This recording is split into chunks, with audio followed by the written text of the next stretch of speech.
Hello guys and welcome to my YouTube channel Learn to Love English. So the topic that we are going to deal with today is, of course, that is not a suspense. We are going to deal with subject-verb agreement, a topic that we have been discussing about from our previous videos, talking about the basic concept of subject-verb agreement and some of the very significant or very important points that we need to keep in mind while constructing a sentence, and an area where we all tend to go wrong, resulting in faulty sentence construction. Haven't watched the previous parts yet? Well, that is absolutely alright. You can go and watch the previous parts to have a clearer concept of subject-verb agreement, of course, once you're done with watching this video. So without further delay, let's delve into a bit more detail of subject-verb agreement and try to clear our concepts further. तो दोस्तों, आज का जो पहला rule है जिसे हम discuss करने जा रहे हैं, वहाँ अक्सर हम बहुत ज़्यादा कंफ्यूज्ड हो जाते हैं और इसी कंफ्यूजन के चक्कर में हम कर जाते हैं गलती। पहला रूल जिसे हम कहते हैं एरर ऑफ प्रॉक्सिमिटी। नाम से तो बहुत भारी लग रहा है। एरर ऑफ प्रॉक्सिमिटी होता क्या है, समझने की कोशिश करते हैं ज़रा आसान तरीके से, फिर वही एक स्टोरी के जरिए। आज की स्टोरी तीन बहुत ही पक्के दोस्त, बहुत ही जिगरी दोस्तों की है, जिनका नाम है वीनू, नील और सोनू। तीनों सेम स्कूल, सेम क्लास में पढ़ते हैं और तीनों हमेशा साथ ही बैठते हैं। इनका सिटिंग अरेंजमेंट कुछ ऐसा है, वीनू, नील और सोनू। अब एक दिन होता यह है कि वीनू की एक पेंसिल गुम हो जाती है।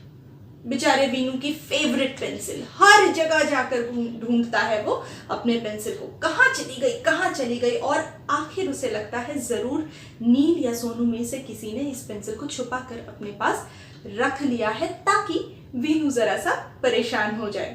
फेवरेट पेंसिल जो है, बहुत ही ऑब्वियस सी बात है, बहुत ही नेचुरल सी बात है। पहला डाउट वीनू का जाता है नील पर, क्योंकि नील बिल्कुल वीनू के बगल में बैठा है।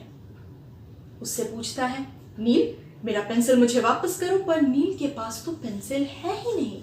आखिरकार पेंसिल मिलती है किसके पास? पेंसिल मिलती है सोनू के पास।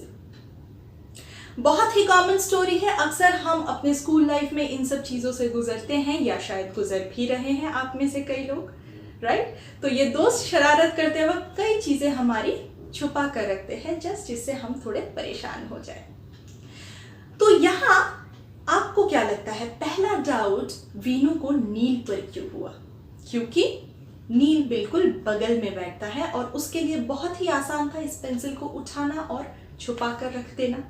अक्सर हम लाइफ में भी ये चीज़ें करते हैं कि कुछ भी हमारे साथ होता है, हमारा सबसे पहला डाउट उस पर होता है जो बिल्कुल हमारे पास होता है, क्योंकि उसके लिए इजी एक्सेस हो जाता है, उसके लिए बहुत आसान हो जाता है ये सब काम करना। हमारे दिमाग में जल्दी से ये बात आती ही नहीं है कि कोई दूर है हमसे मगर वो भी ये काम कर सकता है। जैसे वीनू के दिमाग में भी नहीं आया कि नील की जगह सोनू भी ये काम कर सकता है।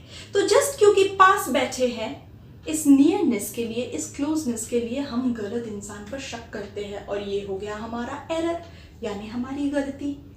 अरे यही तो हम ढूंढ रहे थे, एरर ऑफ प्रॉक्सिमिटी। क्लोजनेस या नियरनेस के लिए हुई जो गलती है, एरर है, उसे हम कहते हैं एरर ऑफ प्रॉक्सिमिटी। सिंपल। तो अब हम देखते हैं ये एरर ऑफ प्रॉक्सिमिटी इंग्लिश में सेंटेंस कंस्ट्रक्शन में सब्जेक्ट वर्ब अग्रीमेंट में किस तरह से यूज किया जाता है।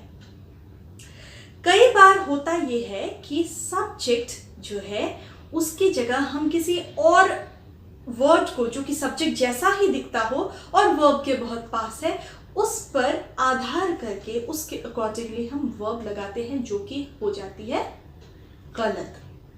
देखते हैं हम ये कैसे।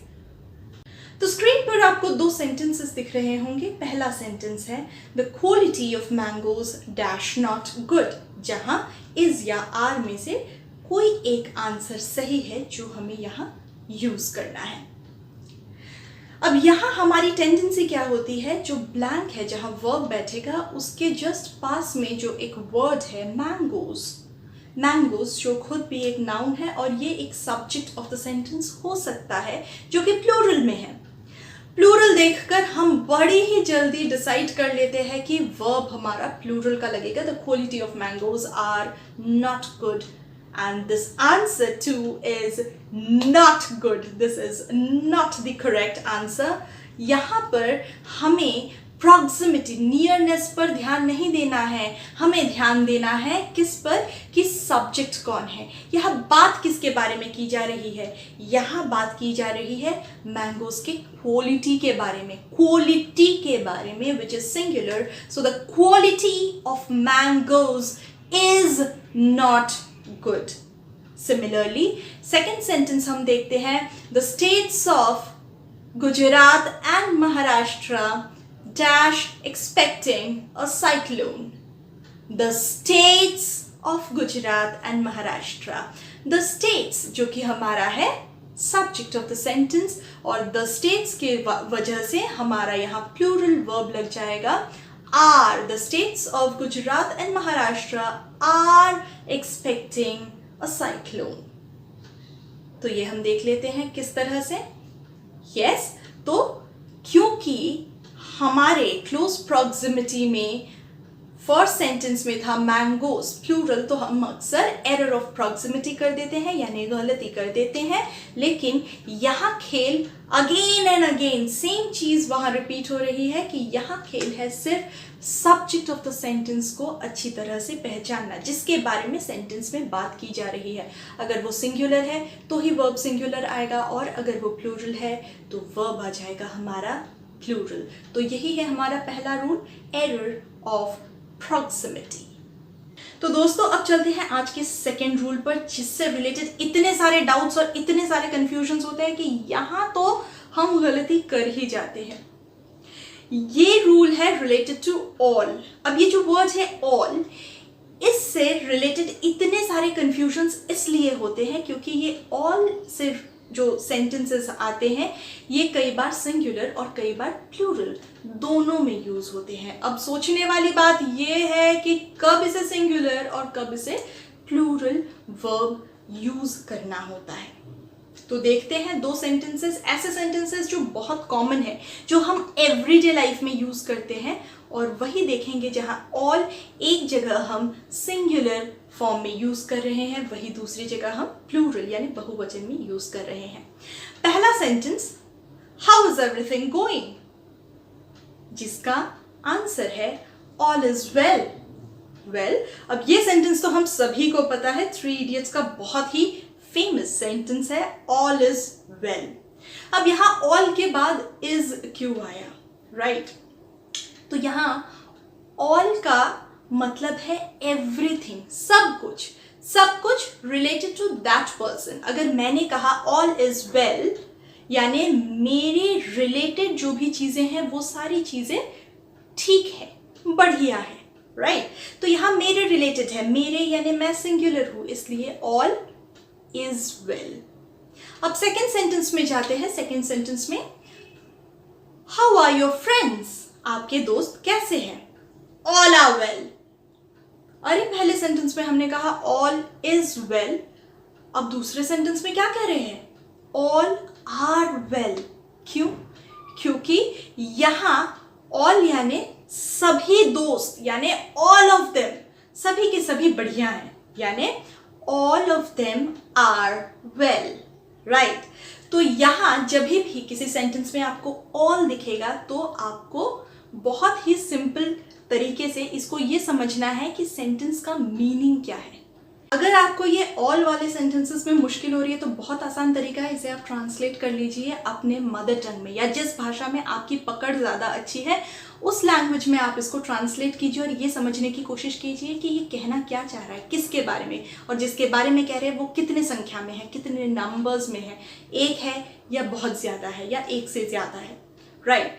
तो ये जो ट्रांसलेट करने का तरीका है इसे एक्चुअली इंग्लिश में लर्निंग की भाषा में कहा जाता है ग्रामर ट्रांसलेशन मेथड, जो कि एक बहुत ही फेमस मेथड है और ये बहुत अच्छी तरीके से काम भी करता है कि आपकी पकड़ जिस लैंग्वेज में बहुत अच्छी हो, आप उस लैंग्वेज में उसे ट्रांसलेट कीजिए और फिर आपको बिल्कुल कोई भी डाउट नहीं रहेगा कि ये ऑल जो है यहाँ पे हमें सिंगुलर लगाना है या प्लूरल लगाना है, राइट?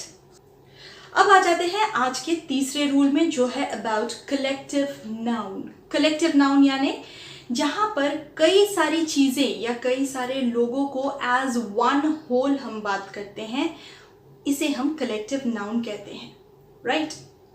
तो कलेक्टिव नाउन क्योंकि है बहुत सारी चीज़ें या है बहुत सारे लोग, लेकिन उनको एज वन होल हम डिस्कस कर रहे हैं, ये वन को हम सिंगुलर कंसिडर करते हैं, इसलिए कलेक्टिव नाउन में हमेशा हमारा सिंगुलर वर्ब ही यूज होगा।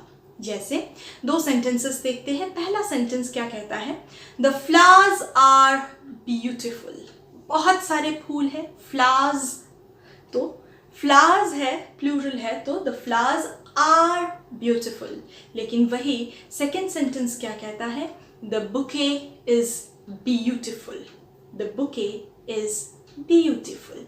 क्योंकि फूल बहुत है लेकिन सभी फूलों को मिलाकर एक गुलदस्ता, एक बुके बनाया गया है, और ये एक बुके हमारा सब्जेक्ट ऑफ द सेंटेंस है जो कि सिंगुलर है, इसलिए यहाँ वर्ब भी किसका लगेगा? सिंगुलर का। तो आज हमने 3 बहुत ही इंपॉर्टेंट रूल्स डिस्कस किए। Error of proximity, rule related to all, and rule for collective noun. In 3 rules पर भी आप अच्छी तरीके से विचार करते रहिए, सोचते रहिए, सुनते रहिए अपने सराउंडिंग में ये 3 रूल्स के बारे में, किस तरह से सेंटेंस कंस्ट्रक्ट किया जाता है। इनके बारे में कहीं भी आपको कोई भी डाउट हो तो आप ज़रूर मुझे कमेंट सेक्शन में बताएं। तब तक stay tune to my channel learn to love English, and इस वीडियो को लाइक, कमेंट और शेयर कीजिए, और अगर आप मेरे चैनल में न्यू हैं तो इसे सब्सक्राइब ज़रूर कीजिए।